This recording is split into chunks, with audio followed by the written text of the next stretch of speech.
Sí, Pero sí, ¿qué dale. tal? Estamos en la hora de Maquiavelo. Bueno, nuevamente estamos acá. Gracias a Dios, vamos a hacer un especial agradecimiento al equipo de cirujanos del Hospital Alemán, al doctor Fernández Vila, al doctor Laxague. Y quería hacer un comentario muy breve, pero antes me llegaron todas las encuestas, o casi todas las encuestas que hubo en la previa a la elección que nos dejó a todos sorprendidos, en donde en el 80% estaba ganando Milei por un punto y medio, 2 puntos. Margen de error. Además, al peronismo, ¿se le puede ganar por 1,5 puntos? Difícil, ¿no? Pero me llegó la de Federico González, habitual columnista de este programa, con una diferencia de algo más de 5 puntos. Bueno, quiero que veas, a ver si le pedimos acá a Anita. Mirá, acá lo tenés, 56 a 44. Digamos, ganó el dólar contra el peso por más de 10 puntos, está redondeado esto. A ver, ¿qué es lo que creo que pasó? Y lo vamos a hablar ahora con Felipe Noguera. Sergio Massa tuvo casi 2 docenas de marqueteiros. Ahí había un gurú, Edinho Silva, que se sumó al gurú catalán, Antoni Gutiérrez Rubí, del que hablamos tanto en la obra de Maquiavelo, con unos 20 consultores, encuestadores, asesores de campaña. Hay cálculos de que Sergio Massa invirtió en esta campaña 2 puntos del PBI argentino. Podría ser una cifra cercana a 10.000 millones de dólares. La campaña más cara del mundo. Y no sirvió. Los marqueteiros fueron árbol por árbol. Los Rappi, los delivery, vamos a darle algo a los deliveries. Sindicalización. Jubilados, le damos bonos. Informales, les damos primera vez, informales, les damos bonos. Bono de acá, platita, platota. No sirvió. ¿Por qué? Porque los marqueteiros fueron árbol por árbol. Veían, estos están enojados, hay que darles algo, darles platita, platita. Y no vieron el bosque. Delante de sus ojos se incendiaba un bosque que son 20 años, una generación completa de inflación y por supuesto, un candidato ministro de Economía, autor de llevarnos de nuevo a la Argentina al borde de una hiperinflación. Y nunca prepararon una respuesta para eso. Es más, vamos a hablar con Felipe Noguera por ejemplo, de ese debate en donde, por sí o por no, Sergio Massa ametralló a Javier Milei y no lo dejó hablar de economía prácticamente. Podría haberle preguntado, Javier Milei a Sergio Massa, che, Sergio, por sí o por no, ¿sos o no sos el ministro de Economía? No lo hizo. Pero ¿sabés quién les hizo esa pregunta? El electorado. Le hizo la pregunta a Sergio Massa. ¿Qué vas a hacer con la inflación? Y Sergio Massa no tenía respuesta. Ni siquiera se animó a decir quién podría ser eventualmente su ministro de Economía. Yo quiero que veas ahí, hicimos una pequeña encuesta al panel habitual de encuestadores, analistas políticos, a ver si lo tenemos, sobre, bueno, cuáles fueron las claves, motivo del triunfo más importante de Milei. Por supuesto, la inflación, corrupción e inseguridad. La inflación se lleva casi 2/3. Y en la próxima, un dato muy importante, el próximo gráfico, que es en qué medida el inmediato apoyo de Macri, de Patricia Bullrich, a la campaña de Milei contra Massa fue determinante. Bueno, también casi 2/3 fue determinante o por lo menos ayudó a algo. Finalmente yo quiero mostrarte, a ver si Anita lo tiene por ahí, la captura de pantalla de la nota que publicamos hoy en TN. Este es un programa especial. Inflación, la pregunta de fondo que hizo el electorado para la que Sergio Massa no tuvo respuesta. La verdad, los marqueteiros hicieron historia del marqueteiros, se dice, provistos y financiados por el presidente brasileño Lula da Silva, hicieron historia del marketing político mundial. ¿Cómo gastar 2 puntos del PBI de un país en una campaña y perder abrumadoramente? Felipe Noguera. Mira, Diego, yo te pido permiso, pero quería empezar con una noticia triste. Pero esta mañana falleció Marilú Brager, una consultora política muy querida acá entre los consultores, que somos un segmento de tu mercado. Marilú hace como 20, 22 años empezó en la consultoría política, además la esposa de Hugo Aime, otro queridísimo amigo dentro de esta uno de profesión. los número 1, ¿no?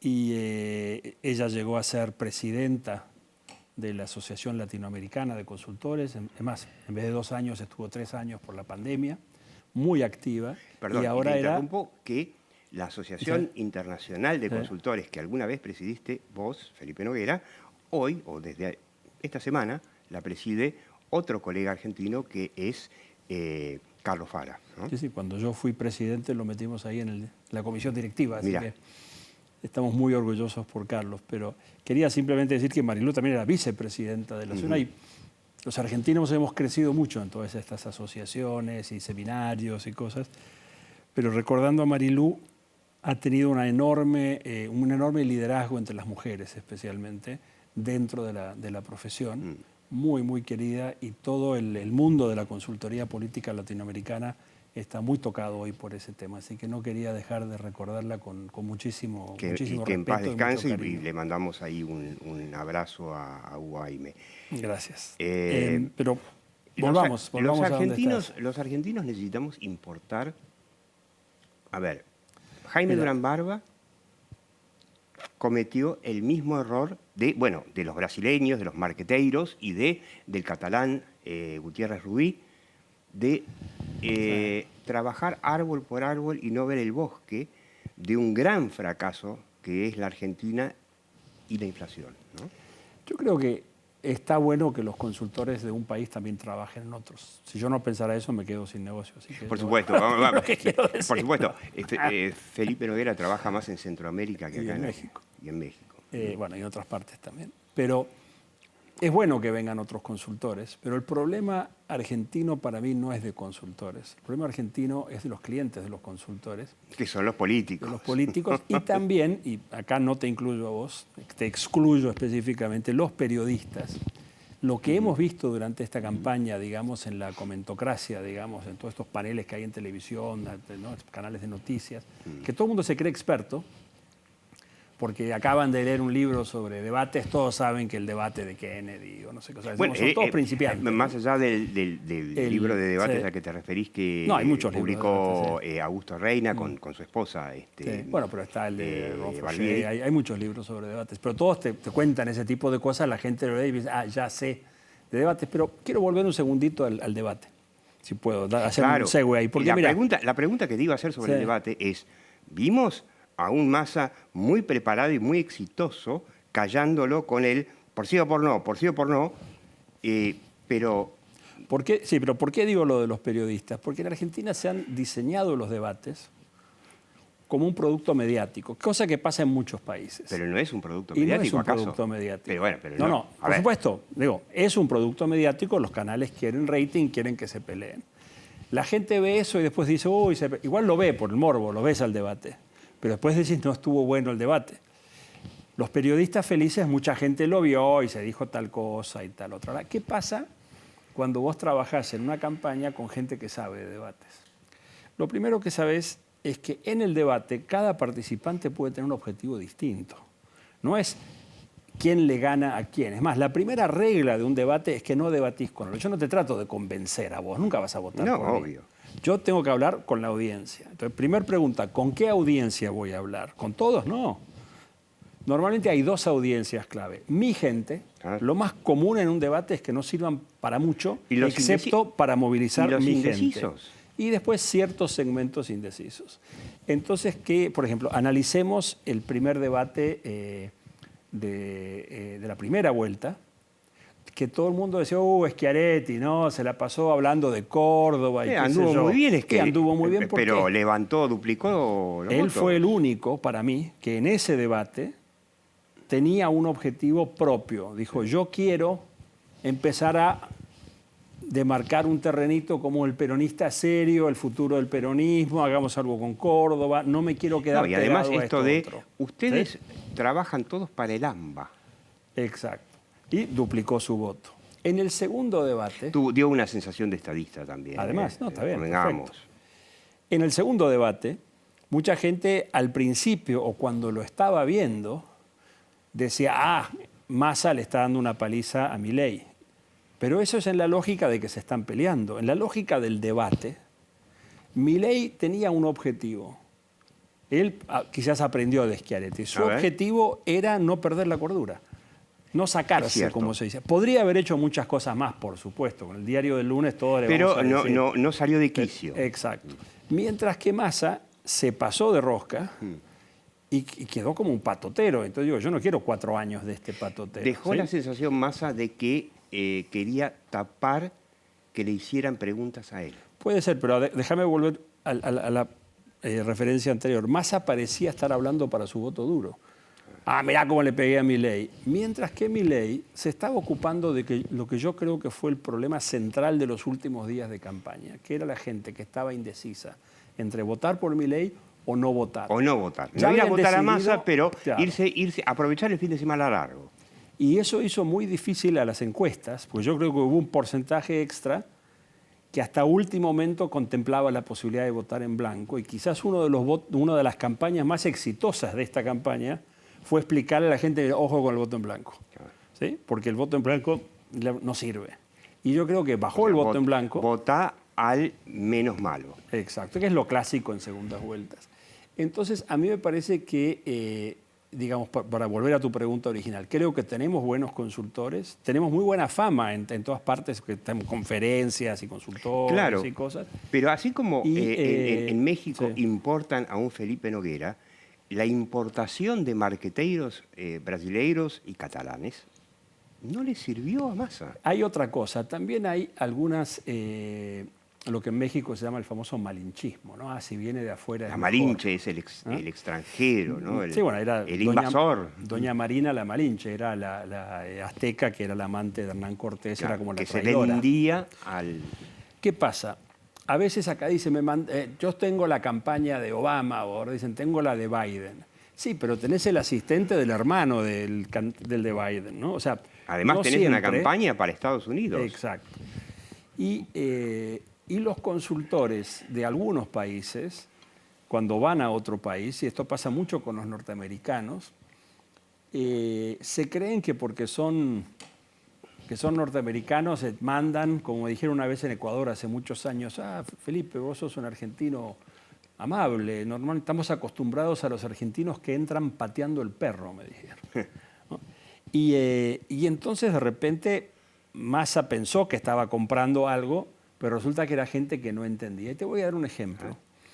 Hubo una inundación de pequeños mensajes de TikTok, o que los veías en YouTube, ya sabemos a qué público va eso, diciendo barbaridades de Milei en los últimos 2 o 3 días, que fueron totalmente contraproducentes. La gente, ¿qué es esto? Y ellos, en esa búsqueda de segmentos, andaban buscando el segmento de los radicales, de gente que había votado por Larreta, radicales, etcétera. El más esquivo, el que no se sabía si iba a terminar. Pero lo que nunca se dieron cuenta es que casi no existen. Los radicales casi no tienen votos. Y entonces el hecho de que Gerardo Morales, Lustó y qué sé yo, se hayan salido un poco de la movida esta para elegir a Milei. No, Morales dijo claramente, voy a hacer todo lo posible para que no gane Milei. O sea que no le salió porque él no tiene votos. O sea, el radicalismo hace muchos años sacó 2% con Moró en el 2003. Sí. Después tuvo que recurrir a un candidato peronista en la próxima elección, que fue Labaña. Después lo tuvo a Ricardo Alfonsín. O sea, unos candidatos pésimos con muy pocos votos. Y tienen votos a nivel provincial en algunas gobernaturas y cada tanto hay un proceso que los infla. Por ejemplo, en el 2009, después de la rebelión del campo, el campo decidió no armar un partido propio, Claro. pero meter gente en listas. Y ahí el radicalismo creció porque Claro. puso sus listas a disposición, había una especie de... Y fue la Magna clave Carta. un poco de la fiscalización que tuvo Cambiemos con el PRO en 2015. Sí, pero En ahí- el ahí- interior, sí. en muchos lugares Sí, del pero ahí interior. también deberíamos hablar un poco de todo el movimiento ser fiscal que viene mucho Sí. de lo del campo, Sí. del sector privado, etcétera, y que fue muy importante En esta ayer, elección, En claro. esta elección, la Claro. fiscalización fue fundamental. Entonces andaban los gringos buscando mandarles mensajes a un grupo que no existía, que eran los radicales. Claro. ¿No es cierto? O sea, digamos, a veces te pasa eso cuando tenés consultores de afuera que no engranan bien con el grupo local. Y entonces te dicen lo que funciona en, no sé, en Massachusetts o en Wisconsin, pero que acá no es así. Pero Massa, de alguna manera, se fue con eso. Y hay otro tema. El voto de Massa estaba muy limitado. O sea, Massa tenía un voto de aparato. Y con el aparato llegás hasta cierto punto. Hasta ese 37% y quizás Exacto. sumó un poco de voto de izquierda. Nosotros sabíamos desde el 2021 que acá la gente quería un cambio, quería la oposición. ¿Qué pasa? Terminamos con 3 oposiciones. Terminamos con Milei y una primaria dentro de Cambiemos. Cuando Muy sangrienta. Claro, cuando se resolvió todo esa eso- primaria le afectó a Patricia Bullrich lo duro que fue, lo confrontativo que fue. Hubiese sido distinta con una interna más caballerosa, digamos, hubiese sido distinto el resultado. Es difícil saberlo, pero yo creo que lo distinto es que ese conjunto se debería haber sumado antes. Acuérdate que a principios del año pasado hubo una reunión de esa mesa que tenía en medio, digamos, estrambótica, con 29 personas o algo de Juntos por el Cambio, donde dijeron, vamos a tomar la decisión de no aceptar a Milei. Y Milei Claro. salió diciéndose, yo nunca pedí yo no estar pedí ahí. entrar, Y claro. apareció Patricia Bullrich medio diciendo, no, vaya, o sea, Patricia Bullrich hubiera querido quizás dejar ese vaso comunicante. Bueno, lo y- demostró claramente cuando Exacto. finalmente Yo perdió. creo que hay que quitarse el sombrero. Lo que hizo Patricia Bullrich después de las elecciones fue una cosa muy inteligente. y Comerse con su grandeza, ego y que se haya sumado Macri. Pero creo que ahí Patricia tuvo un rol que no sé si se lo están reconociendo Bueno, ahora, tus ¿no? colegas, no sé si contestaste la encuesta a colegas consultores, no sé si la podemos ver de nuevo, Anita. Durante las PASO, tipo exit poll, pero no exactamente, una encuesta que hice, lo que me daba es que en una segunda vuelta... Exit poll es una especie de boca de urna, sí. ¿no? En una segunda vuelta entre Milei y Massa, Milei iba a sacar el 58%, 57%. Ah, mirá. Esto era en agosto. Obviamente, desde ahí subió, bajó, puede haber pasado mucho, ¿sí? Pero ese ánimo del voto de Juntos por el Cambio, de votar por Milei, ya estaba ahí. Lo que hicieron Mauricio y Patricia fue ponerse al frente de eso y lo potenciaron. Claro. Y además, no solo fue porque la gente de Juntos por el Cambio podría haber votado por Milei, pero si no había fiscalización, quizás esos votos no contaban. Ahora, entonces fueron las dos cosas. Antes de hacerte una pregunta, digamos, sobre el potencial futuro de cómo hace Milei para gobernar sin Congreso, y a vos te ponían en consultor de Massa. ¿Qué tendría que haber hecho Massa para cambiar su destino de derrota? Con el tema inflación, crisis económica, porque no nos olvidemos que Massa era el ministro de Economía. Renunciar o decir, yo tengo un plan, no lo puedo ejecutar ahora. Él nunca dijo nada de eso. Yo te decía hace un rato que el problema en Argentina a veces no son los consultores, sino son los políticos. Lo digo medio matándome de risa, pero hay algo. O sea, no quiero Y decir el, que acá perdieron los marqueteiros de Edinho Silva, a quien no conozco, o Antonio Gutiérrez Ruiz, perdió Massa. Y varios de los políticos, uno de los problemas que tienen en Argentina, que es interesante que no es tan fuerte en otros países, los políticos son más estratégicos, toman decisiones más de largo plazo. ¿Acá o afuera? Afuera. Acá, si Patricia hubiera querido ganar, se hubiera puesto en una estrategia ganadora desde el principio, en vez de estar haciendo pura cosa táctica. Massa podría ser presidente hoy, pero para eso no tendría que haber entrado al frente de todos. O sea, son decisiones de mucho largo plazo, de muy largo plazo, que tienen la tentación y entran. Además hay Y un Massa, nivel de credibilidad que Massa perdió por haber estado con Cristina, contra Cristina, Aparte, ahora otra vez con Cristina. Por ahí nos vamos con el amague de que Massa es un tipo brillante y el debate y qué sé yo, pero hay otra explicación acá. Es que al que lo usaron fue a Massa, porque como a Massa le va bien en la primera vuelta, el peronismo ahí salvó un montón de diputados y un montón de senadores, porque todo eso se vota en primera vuelta. En segunda vuelta, Massa sos vos y tus huesitos, arreglátelas. Y entonces Massa, que por ahí uno le parece que él es el gran manipulador, de repente fue el manipulado. Claro. Y gente como Cristina y otros dijeron, bueno, acá no vamos a ganar, pero usemos a Massa para que por lo menos en la primera vuelta ganemos la mayor cantidad de diputados. ¿No fue más estratégica Cristina diciendo, si pierde Massa, Massa fue? Si no, empezaba el masismo y moría el cristinismo, digamos. Y ahora Cristina puede volver a sumar su rol, digamos, más clásico peronista de ser la que tira las piedras. A eso, claro, perdóname, ahí voy a enganchar con la otra pregunta. Ya desde la izquierda avisaron, todavía ni asumió Milei, ya avisaron que estaban preparando las piedras.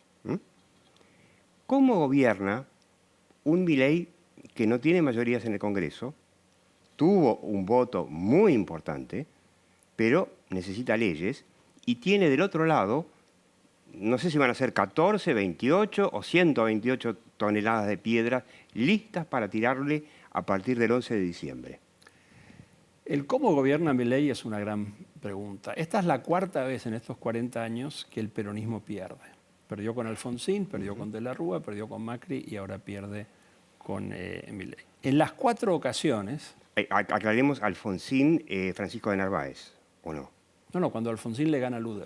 Cuando Alfonsín le gana a Luder en el Y el peronismo estaba aliado con el gobierno militar en esa cosa que a los peronistas hoy que dicen, no, somos la democracia, se olvidan del pacto sindical militar, se olvidan que lo hicieron irse 6 meses antes a Alfonsín, que lo hicieron irse 2 años antes a De la Rúa, muy democráticos los muchachos.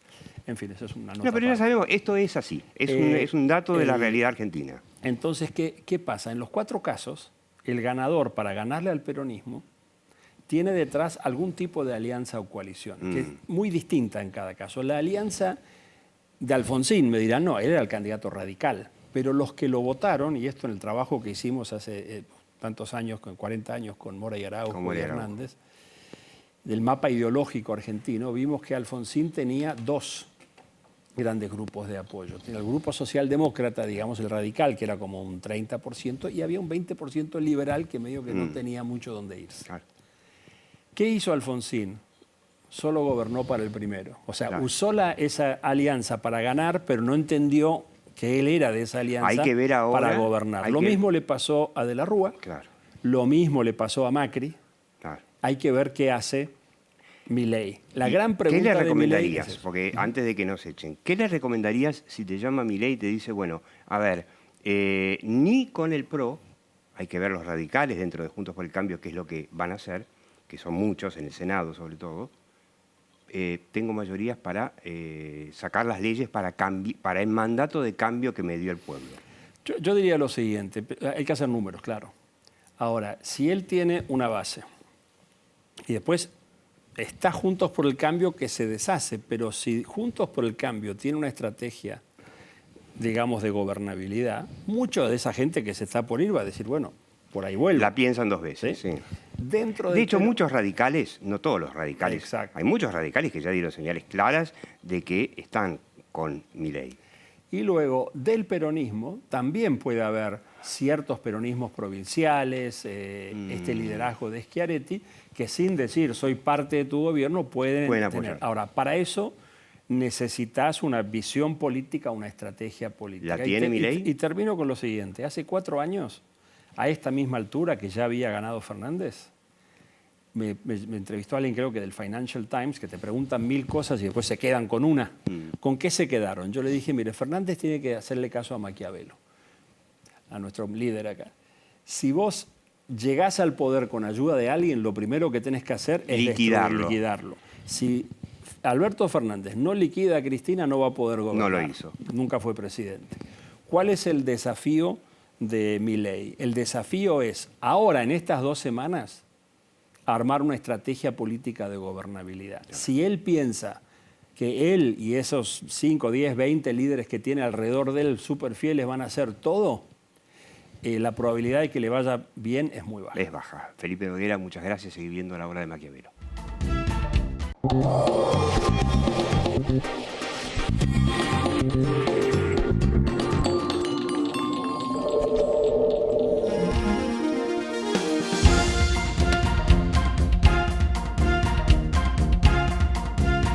Capacitate de forma fácil y gratuita. Accede al Instituto Legislativo de Capacitación Permanente en legislatura.gov.ar. Legislatura porteña. Nos une la ciudad. ¿Te mueve la búsqueda de un futuro mejor? Proteger al planeta y a quienes vivimos en él también nos mueve. Por eso desarrollamos tecnologías sustentables para que puedas moverte como quieras. Toyota, todo lo que te mueve.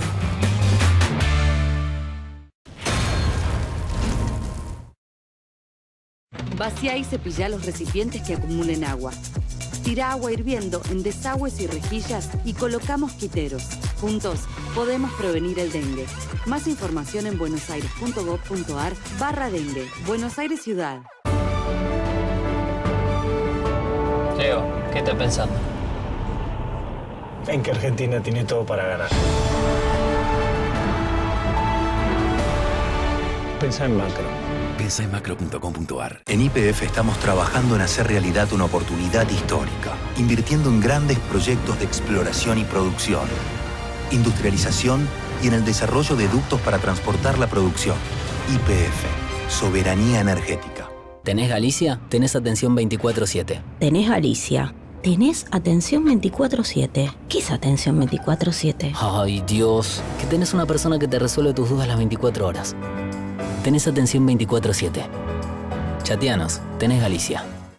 ProPymes cumple 20 años. Somos la generación del futuro de la industria y la energía. Trabajamos junto a nuestras pymes para mejorar la competitividad y proyectarnos al mundo. Somos ProPymes, el programa del Grupo Techint para el fortalecimiento de su cadena de valor. En Laboratorios Bagó, trabajamos para cuidar tu salud y la de tu familia, acompañándote en cada momento de tu vida. Tu confianza es nuestro mayor logro. Laboratorios Bagó. Ética al servicio de la salud.